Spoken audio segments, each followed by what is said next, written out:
Right, hello.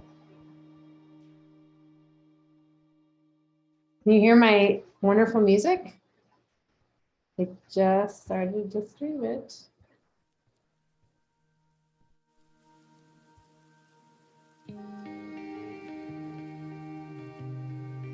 Getting in the groove here.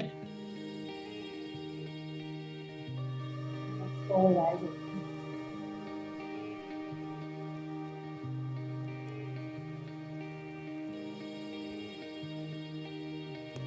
You're welcome.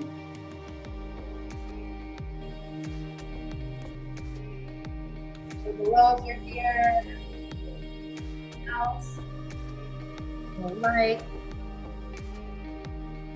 And we're gonna get started in a moment. Allow yourself to settle in, close your eyes.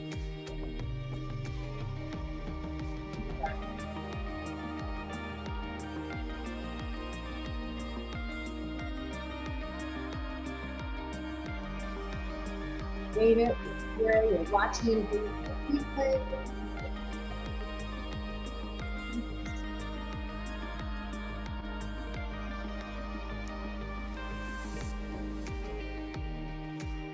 Self-gratitude. Just notice what it's like.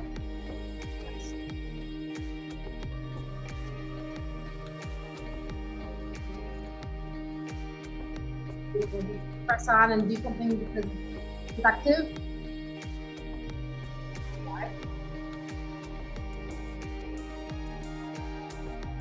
Down here.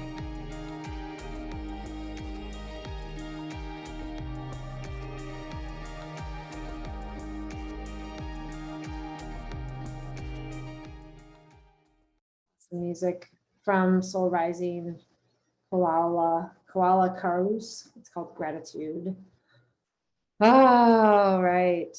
Well, I wanted to start things off today just to say welcome. You made it here. That's a big deal. So as you know, our topic today, or maybe you don't know, if you know what our topic is, just type in topic or our theme. Every Friday, I try to tune in to what would be most helpful for this group. Like, what would we want to hear? What would make really resonate and what we need? And I think one of the biggest themes I'm aware of right now is how boundaries are shrinking. How boundaries don't hold up if they're not really well intended and or at least intentionally maintained. Let's say that. Okay, my question to you is, what is your boundary to yes for rest? And I love this because I heard this week and it really made me think, because we're so used to saying no to this, no to that. No, I can't do that. I don't have time. No, I need to rest, or no, I need to brush my teeth, or no, I need to create this boundary and say no to no. And so how does that feel in your body when you think about saying no? Maybe there's no connection, and that's okay. Or maybe you think and feel differently. Maybe your chest tightens up like mine does. Maybe you feel tense as you say no. The word no has an energy to it. Everything is energy, as we know. I'm really fascinated right now in the world of quantum field and quantum mechanics, by the way. If anyone's a fan there, I probably will do a future Pause Friday live on it. However, I was reminded that we're all light particles, and some are just compressed into objects like a person or a car, and there's a boundary there being held as a structure, but we're really just molecules and atoms and subatomic particles, right? And so boundaries, when we say no, there's an energy field to that. What if we said yes? What if you said yes? And how does that feel in your body? So just allow yourself to say yes right now. Just say yes to boundaries. I'm saying yes to boundaries. How does that feel when you say that in your body? I love it personally. I feel like it relaxes me. I feel a little more safe. And it's like giving myself permission. So what if you gave yourself permission for more yeses so that you can make clear what it is you want to have those boundaries about? And we're going to get into this today because I think this is a huge issue and a block for many women leaders, where we have this concept of wanting to be in control and do the right thing and do the things that are really we are meant to be doing. However, the boundaries that we set up for ourselves are not effective in a way that helps us do that, right? Like they don't work, or they are too meshy, like they collapse. And so if anyone here has watched my TEDx talk, you've heard me talk about being your own disruptor. Being your own disruptor is my third tip in there. And it's really about setting rules and limits for yourself. And we all know that on an intellectual level, but how do we do it on a daily basis? And that's where I think the rubber meets the road. That's where it's hard to do. So that's what we're talking about today. How do we set ourselves up for better boundaries? We can not even better boundaries, but just boundaries that work. So if you want boundaries that work, type in boundaries that work. Okay. And this is huge because actually next week in my masterclass, the 3 secrets to influential leaders that overwhelm managers don't, or 3 secrets for influential leaders that overwhelm managers don't. It's about phone. Then that's the issue, because we're just thinking that whatever we've got is good enough, or we know what we know and what got us here will get us there. But the reality is, if you're not setting up these boundaries, this is this is one of the secrets, by the way, that I'm going to share, and I'll get into it in more detail, but really it comes down to giving yourself that permission to say yes to boundaries, and setting yourself up for success to know that you're disciplined enough, that you have that conviction to know that you can set those boundaries up for success, to regain control in your relationships and for making decisions. Okay. Whether that means creating some white space in your day, some strategic time. It might mean feeling into what you need for the day in your morning routine and coming up with what will work for you today, right? So that's the thing. It's different for all of us, but I'm going to go through this apple cart method. I call it the apple cart method. And again, you'll hear more about this in the training next week in the masterclass that I'm really excited about. It's happening next Wednesday, 8 a.m. Pacific, 11 a.m. Eastern. So join me. It's totally free. It's going to be on Zoom. So it's not in here. It's on Zoom to really facilitate the safety and discussion of these things, these 3 secrets. And I teach this to my advanced students too, by the way. So this is something that I think can go a long way if you actually apply it. So the apple cart method was named because what do you think of when you think of an apple cart? Or do you know any expressions about an apple cart? Like, don't tip the apple cart. Anyone heard that one before? Don't tip over the apple cart. Don't upset the apple cart is another one. So that's, to me, like, rocking the boat or disrupting, being your own disruptor. And so we got to learn how to do that. I think that is a really big skill of this coming era of work and leadership as women, because we are just not usually, I think the majority of women leaders do not know this is something they can do, or don't feel comfortable doing it, because we have this propensity to be liked, right? We want to be nice. We want to play good, and it doesn't serve us. I'm not saying you go out and be nasty, right? That's not the point. It's not mean. This is you standing your ground and having those boundaries that you've defined. So let's talk about the 5 steps in the apple cart. And these are going to be really high level, but you're going to get the idea. And then you can walk away with this and start it now. Like, you can literally come off this meeting and start to have better boundaries. And I would be so excited for you to do that. Okay, so the first step is to create a list of what really, like, what you love. And I call this your nourishment list. And this is also in Pause the Book, by the way.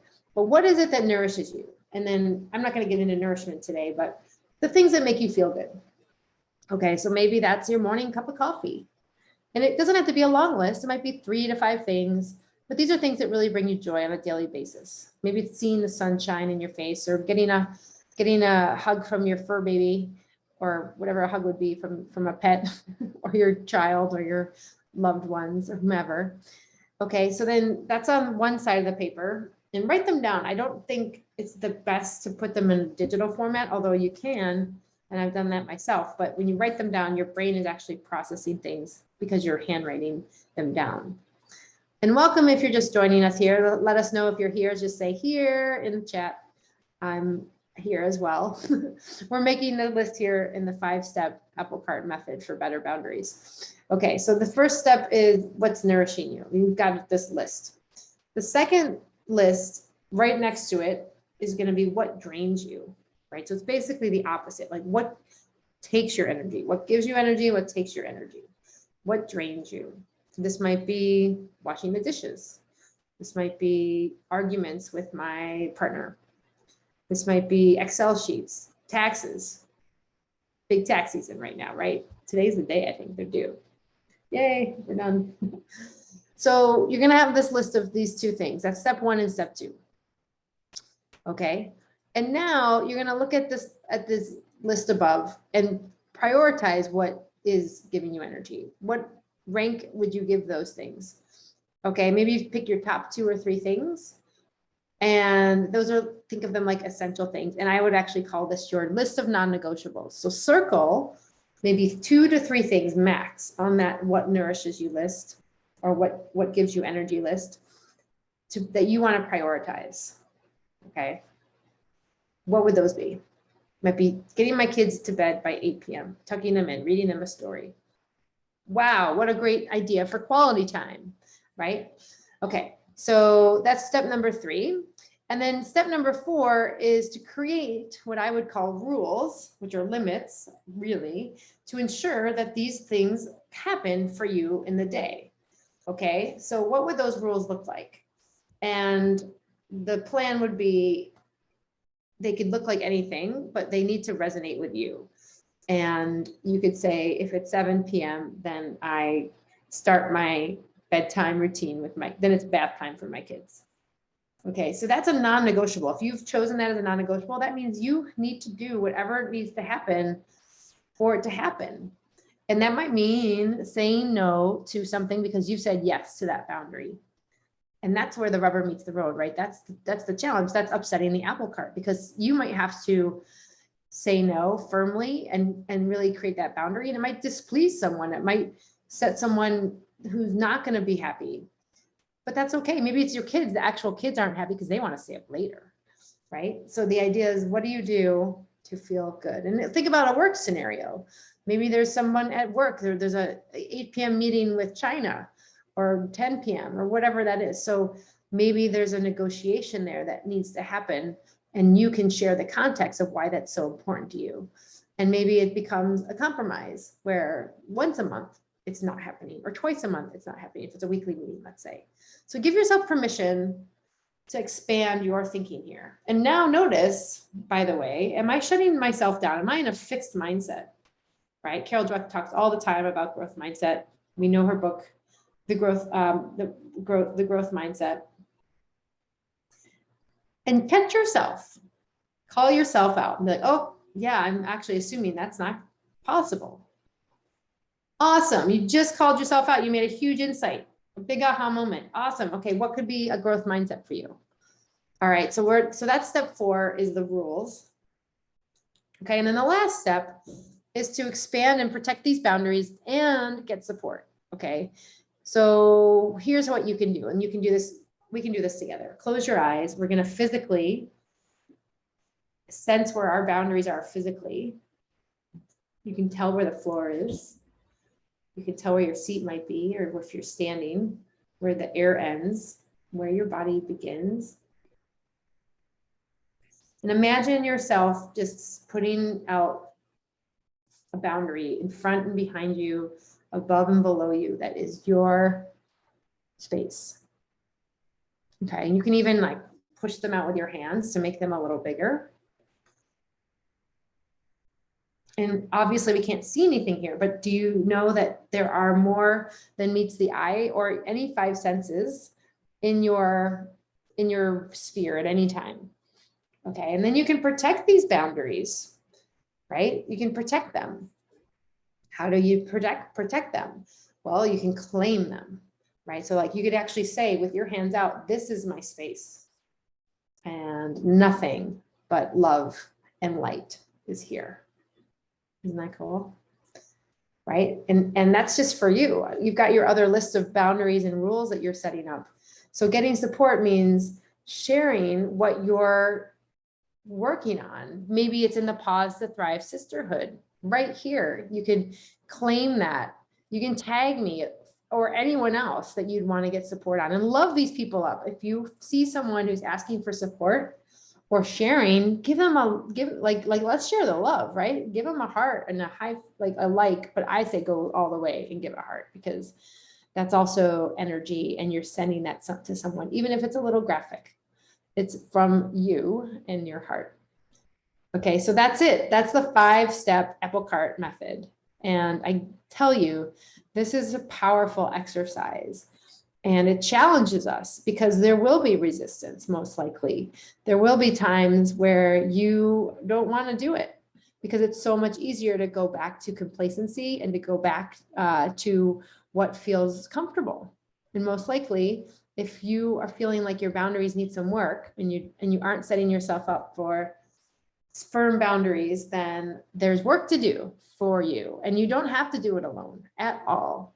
And I have so much empathy and compassion for you and for all of us, because it's each and every one of our own responsibility to create those boundaries. But we know it's hard. And there's beliefs in the way, right? There's unconscious beliefs that we have chosen to buy into right now because of whatever reason. We might have grown up with them or had them for years and decades, and we really just haven't thought to change them much. And that's okay. Now we can. And I'm here to tell you that it's possible. Okay, so if you are excited about having better boundaries, just type in boundaries, like it. And I want to provide this invitation to all of you for next Wednesday, April 20th. Come to my 3 secrets influential leaders know that overwhelmed managers don't masterclass. I'll put the link in the chat. The link is essentially pages.rachelomera.com. You can go there, pages.rachelomera.com. And it doesn't matter if you put masterclass or not in there, but that is the RSVP. We're going to be early. So if you're on the West Coast, it's probably before work at 8 a.m. And that's the idea, is that you have a way to start your day that will feel really empowering. And if you're on the East Coast, that'll be 11 a.m. So it cuts in a little bit to lunchtime. It's going to be on Zoom. And I am really excited. I mean, there's not going to be any replays. This is actually for us to foster a learning environment. So if people want to share and have discussion, then this is not something that will be shared. This is for you if you choose to show up. And I do hope that you do, because I think all of this, we all want to be more influential. We all want to be better leaders, right? But the question becomes like, well, how do I amplify my impact without feeling stressed, without feeling like I don't know how to foster these unraveling threads that are becoming what I feel like sometimes, right? So will you join me? I hope you join me. I'm excited to lead it. I really, really enjoy facilitating and training on this topic. This is my life's work, right? So my life's work is pausing, but in service to your doing. So how do we really become our best selves and be the leaders we were meant to be, our purpose in life, like why we are here, and really feel amazing about it, feel satisfied, feel meaning and productive at work and beyond. So thank you so much for being here today. If this content resonated with you, if you are up for knowing, okay, maybe I think things can be different, then give me a like, or just in the comments say thanks, because if you're feeling it, my sense is other women are feeling it too. And when you are vulnerable, you give others permission to be vulnerable. And I'm just thrilled that you are here. And it's the law of little things in play, right? The one little thing leads to the next little thing, leads to the next little thing. So if you showed up here just to say what's going on, I don't know what Rachel's talking about, this apple cart craziness, like I'll go check it out. Cool, you made it. And maybe the next little thing for you is to take this masterclass. It's all good. So thank you to everyone. I wish you a wonderful weekend. Keep pausing. And I will see you next week. Have a wonderful weekend. Bye.